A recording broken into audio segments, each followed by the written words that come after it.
바로 이 조나단 에드워즈의 생가입니다. 조나단 에드워즈의 생가, 이 현장에 우리가 와 있다는 것입니다. 안녕하십니까? 중신대학교 신학대학원 명의교수 박용규입니다. 사실 조나단 에드워즈의 생가는 현재 존재하지 않습니다. 네, 그런데 조나단 에드워즈의 생가를 찾아서 거의 뉴욕에서 여기까지 3시간 반을 드라이브 해와서 어렵게 찾아냈습니다. 네, 바로 조나단 에드워즈의 생가가 바로 여기입니다. 여기 보면 Birthplace of Jonathan Edwards, 조나단 에드워즈의 생가라고 그렇게 돼 있고, 여기 보면 First American Theologian and Philosopher,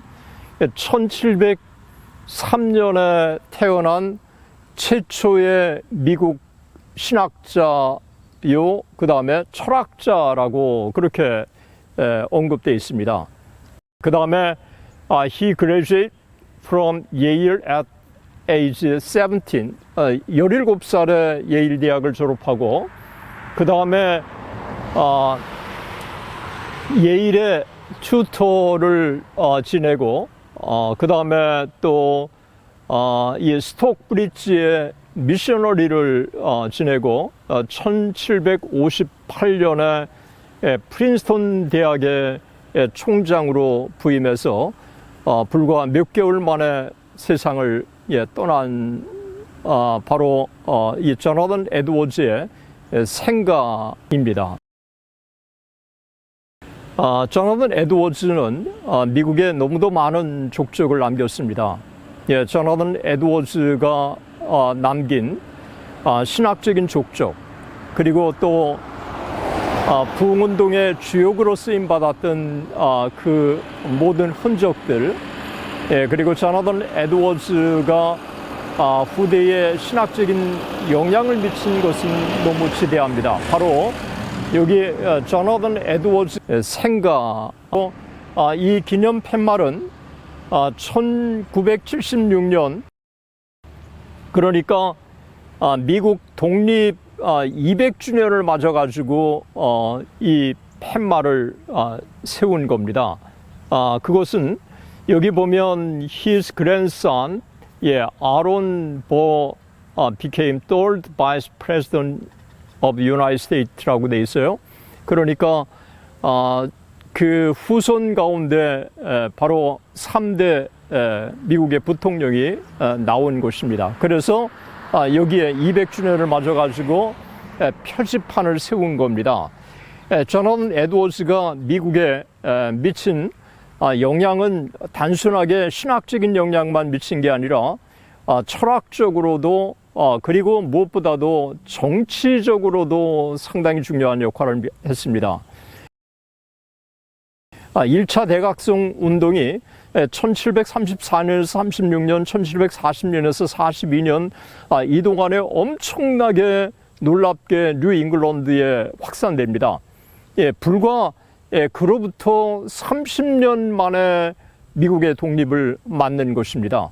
미국의 1차 대각성 운동이 뉴 잉글랜드를 묶어주는 끈이 되었고, 그 13개 주가 부흥을 경험함으로 단단하게 결속을 하게 되고, 이것이 미국의 1차 대각성 운동의 중요한 결속력을 가져다 준 것이라고 그렇게 학자들은 평가하고 있습니다. 그리고 조나단 에드워즈의 1차 대각성 운동을 통해서 뉴 잉글랜드가 영적인 경험을 한 것이 미국의 독립에 기독교적인, 종교적인 파운데이션을 놓았다고 그렇게 보고 있습니다. 자세한 것은 이제 계속해서 조나단 에드워즈의 흔적을 찾아가면서 여러분들에게 소개하도록 하겠습니다. 여기에 중요한 것은 조나단 에드워즈의 생가, 이 현장에 우리가 와 있다는 것입니다. 여기에 조나단 에드워즈의 생가는 10 이상 존재하지 않습니다. 바로 조나단 에드워즈의 생가는 여기에 주변에 지금 건너편에 집이 있습니다. 집이 있고, 그 다음에 넓은 정원이 있는데 바로 이 넓은 정원에 조나단 에드워즈의 생가가 위치한 겁니다. 그리고 조나단 에드워즈의 생가에 바로 표시, 생가라고 하는 표시가 있습니다. 그리고 이 뒤에도 똑같이 앞뒤가 이 표지가 같은 내용이 되어 있습니다.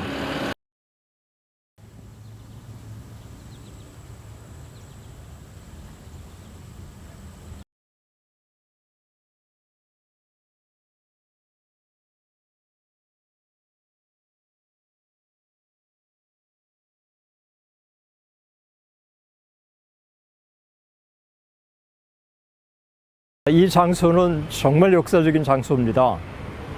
조나단 에드워즈가 심무했던 바로 그 교회입니다. 조나단 에드워즈가 심무했던 그 동일한 건물은 아닌데 그 이후에 5번째 새로 진 1878년에 새로 진 건물입니다.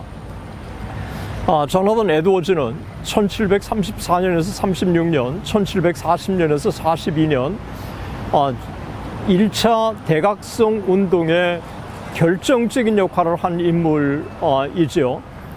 조나단 에드워즈가 이곳에 심우하는 동안에 부흥을 경험하게 됐고, 그리고 그 당시에 노댐프턴이라고 하는 이 주변에 있는 사람들이 거의 다 이 교회를 출석했습니다.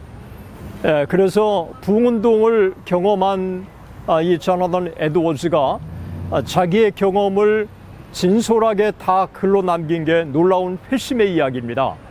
그래서 놀라운 회심의 이야기를 보면 조나단 에드워즈가 어떻게 부흥을 경험했는지, 부흥을 경험하고 나서 어떤 일이 있었는지, 이런 것들을 다 기록한 겁니다. 그런데 이 조나단 에드워즈가 심무했던 이 1878년에 세워진 이 교회 안에는 조나단 에드워즈가 썼던 의자가 그대로 남아 있습니다. 바로 앞에 보면 조나단 에드워즈라고 써 있고, 믿기지 않을 정도로 아주 보존 상태가 너무 좋고 깨끗합니다. 이 조나단 에드워즈가 심무했던 이 역사적인 교회, 그리고 이 교회 안에 남아있는 조나단 에드워즈가 썼던 의자, 그리고 이 지역에, 이 동네에 많은 사람들이 이 교회에 와서 부흥을 경험했다고 하는 것은 놀라운 일이 아닐 수 없습니다. 제가 뉴욕에서 4시간 넘게 드라이브 해서 올라왔는데, 여기에 지금 실제적으로 이곳을 방문한 거는 4번째 방문입니다. 이 4번째 방문이지만 방문 때마다 제 가슴을 뜨겁게 하고, 또 여기 와서 참 이 단순한 건물뿐만 아니라 조나단 에드워즈가 심무했던 발자취를 참 피부로 느낄 수 있어서 너무 감사합니다.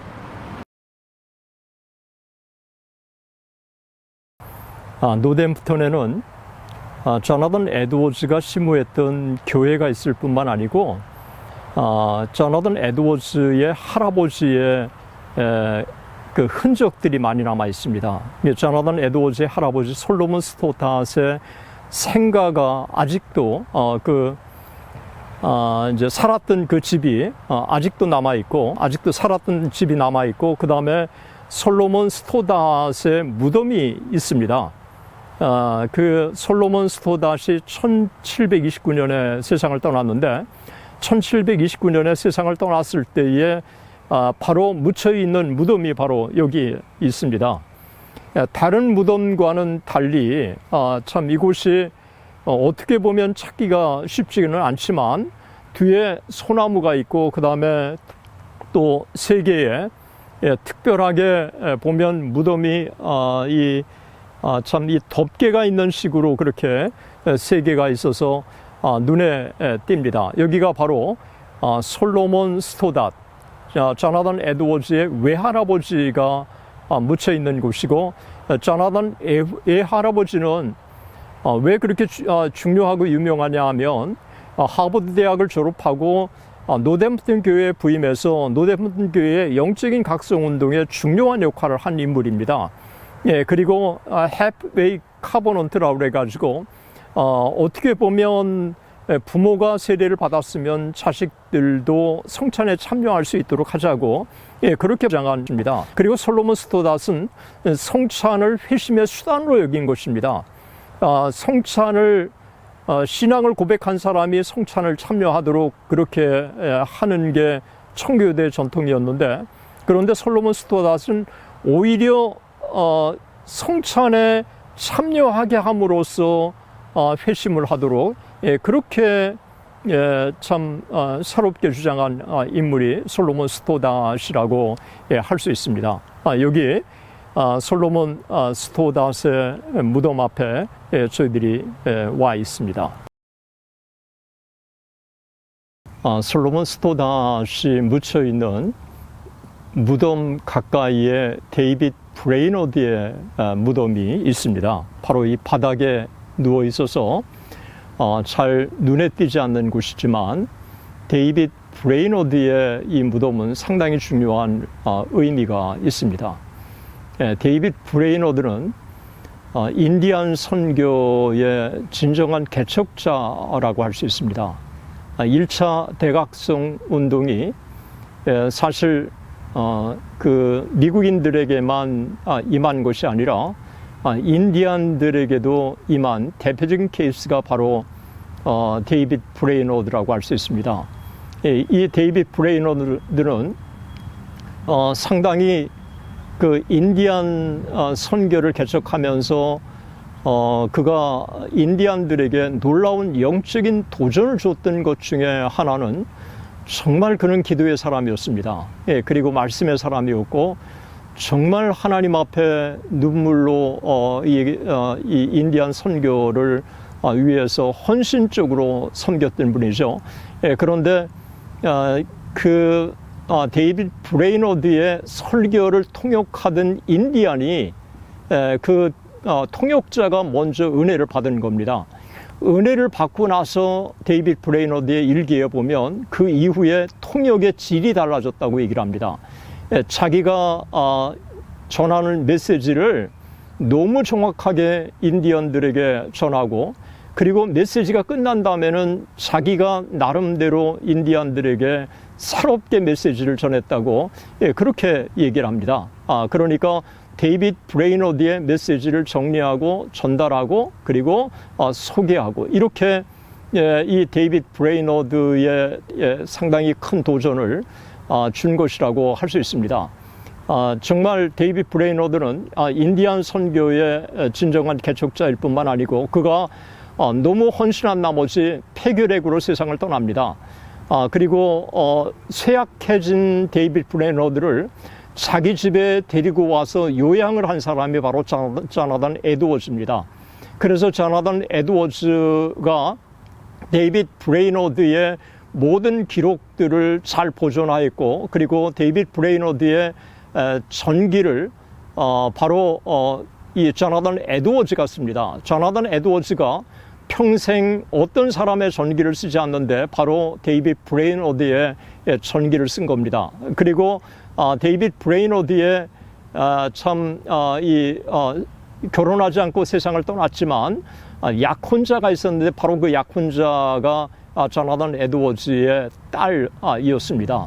그래서 이 데이빗 브레이너드와 그 다음에 자나단 에드워즈의 딸은 나란히 같이 이 역사적인 현장에 묻혀 있는 겁니다. 이 두 사람의 아름다운 러브 스토리. 데이빗 브레이너드가 폐병에 걸렸기 때문에 함께 말을 타고 또 함께 요양을 하는데 동행하고, 그러다가 폐병에 걸려서 이 데이빗 브레이너드가 세상을 떠난 다음에 얼마 후에 자나단 에드워즈의 딸도 세상을 떠납니다. 이 두 사람의 이야기는 인디안 선교의 아름다운 숨은 스토리일 뿐만 아니라 정말 그 시대에 또 아름다운 그리스도 안에서의 아름다운 사랑이고, 그리고 자나단 에드워즈가 얼마나 정말 이 데이빗 브레이너드를 아꼈는지, 정말 참 이 데이빗 브레이너드의 이 영적인 스피릿은 이 조나단 에드워즈와 일맥상통하는 점이 있다고 하는 것입니다. 여기 데이빗 브레이너드의 무덤 앞에 겸손히 또 엄숙하게 참 앉아 있습니다. 조나단 에드워즈의 바로 무덤이 있는 곳입니다. 여기 보면 조나단 에드워즈 여기 프레지던이라고 했는데 1758년 프린스턴 대학의 총장으로 부임을 합니다. 1703년 여기 보면 10월 5일 날 사우스 윈저에 태어나서 3월 22일 1758년 3월 22일 세상을 떠납니다. 그래서 이 조나단 에드워즈의 짧은 생애라고 하는 것은 불과 54년의 짧은 생애지만 너무도 많은 족적을 남긴 주인공이라고 할 수 있습니다. 여기 조나단 에드워즈의 이 무덤은 실제로 시신은 프린스턴 쪽에 있습니다. 당시 프린스턴에서 세상을 떠나고 할아버지가 묻혀있는 이곳으로 옮길 수 있었다면 옮겼겠지만 그 당시에는 이동수단이 수월하지도 않았고 또 시신을 두고 그렇게 움직일 수 있는 상황도 아니었기 때문에 프린스턴에 그 조나단 에드워즈는 묻혀있고 그리고 여기에 가정묘지에 조나단 에드워즈의 이 묘비를 여기에 세운 것입니다. 조나단 에드워즈의 가문이 미국에 미친 정치, 사회, 경제, 종교에 이르기까지 영향은 너무도 지대합니다. 여기에 대해서는 별도의 영상을 담아서 업로드를 하도록 그렇게 하겠습니다. 대단히 감사합니다.